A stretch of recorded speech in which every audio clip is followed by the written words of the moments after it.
Good morning, everyone, and it's really good to see you here, and thanks for taking time. I just wanted to acknowledge that a lot of you and a lot of people across the country will be very anxious about the situation that's unfolding with the conflict in Iran going now into its 9th day.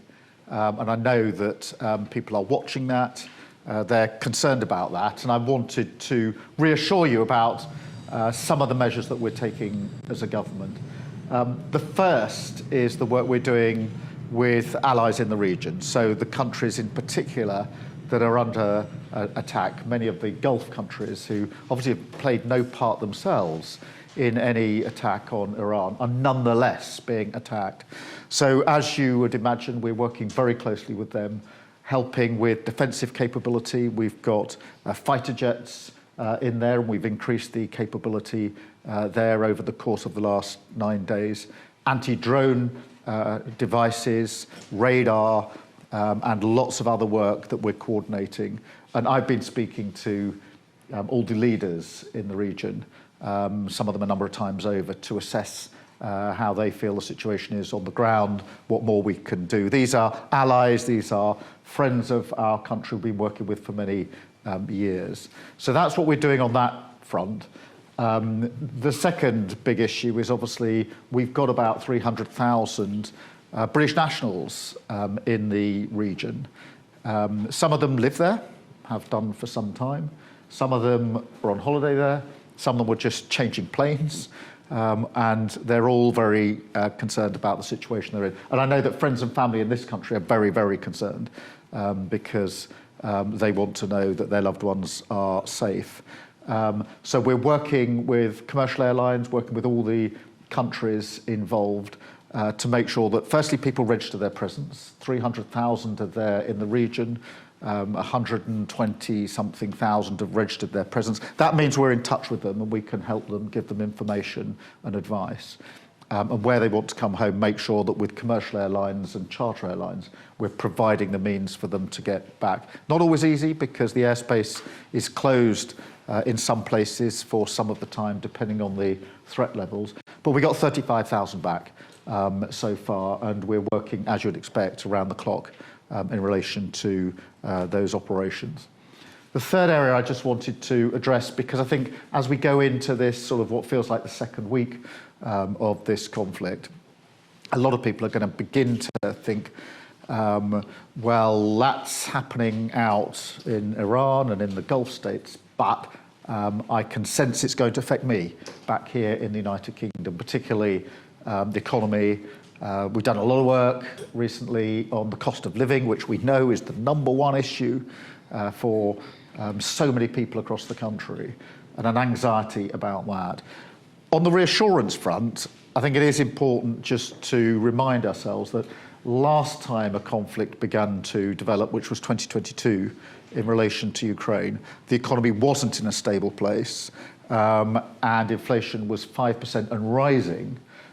We've done a lot of work in the last 18 months to put some resilience in and make sure that we've got some headroom, which is basically some insurance within the economy, but also inflation is 3% and going down. So in that sense, there's more resilience. But the job of government is obviously to get ahead, to look around the corner, to work with others. And the Chancellor speaks to the Governor of the Bank of England on a daily basis. We're looking cross-departmental within government, assessing the risks, monitoring, and talking to our international partners as well about what more we can do together to reduce the likely impact on people here and businesses here, of course. But it is important to acknowledge that that work is needed because people will sense, you will sense, I think, that the longer this goes on, the more likely the potential for an impact on our economy, impact into the lives and households of everybody and every business. And our job is to get ahead of that, to look around the corner, assess the risk, monitor the risks, and work with others in relation to that. And then the final thing I just wanted to talk to you about, and we're going to have a Q&A in a minute so I can get the benefit of your views, which will be really helpful from my point of view, is this really sad feature in many ways of a conflict like this, which is some people will try to use it to divide communities in this country and tear people apart. And we mustn't let that happen. I find one of the most powerful arguments that if you think of all the people who are stuck in the region, anxious about their own safety, wanting to get home, they come from all backgrounds.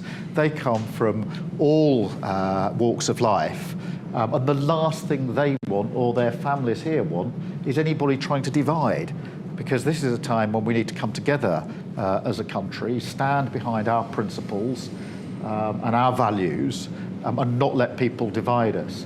Put a lot of reassurance work in with both the Muslim community and the Jewish community in particular, because that's where people seek to try and find a divide.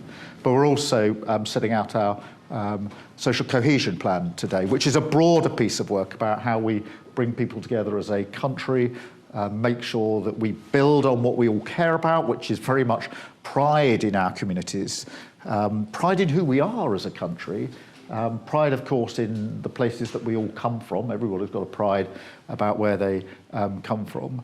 And that real sense of making sure that we do integrate and we're one country standing together, particularly at a time like this, and that we bear down on extremism and division, because it's very important all the time to do that. It's particularly important at the moment.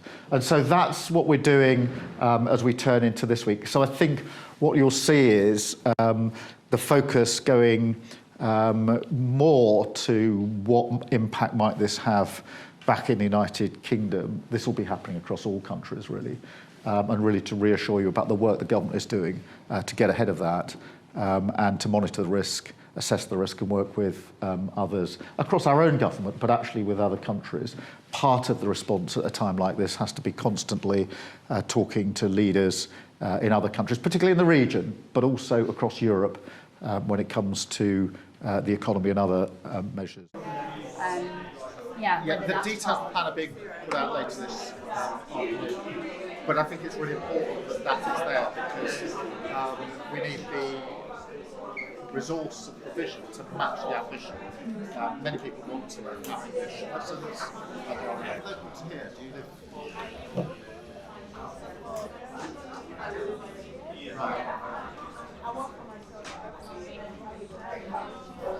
Right. What did you do before you retired? And we're doing work with the EU on how we can get super because I think all the weekly shop then produce the way in which the pensions increase every April is gauged. And that means that very soon the pensions will go up again, which is helpful. I mean, I know prices will go up as well, so there's always a trend that's very disabled. In a wheelchair for very many years, and so I know firsthand how frustrating it is when it just simply comes around. Then sometimes that has to be rebuilt again. Other times it's things like making sure ramps are there. And some basic courtesies, when people with disabilities have to wait on the it's really ridiculous. Jason.